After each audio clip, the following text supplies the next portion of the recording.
आम्ही शाळेची सेवा प्रामाणिकपणे करत आहोत. आम्ही शाळेची सेवा.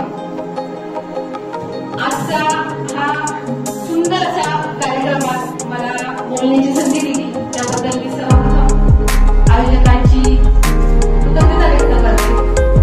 अखिल भारतीय प्राथमिक शिक्षक संघाची संलग्न असलेला अखिल महाराष्ट्र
मान्य आहे आपल्याला ऑनलाईन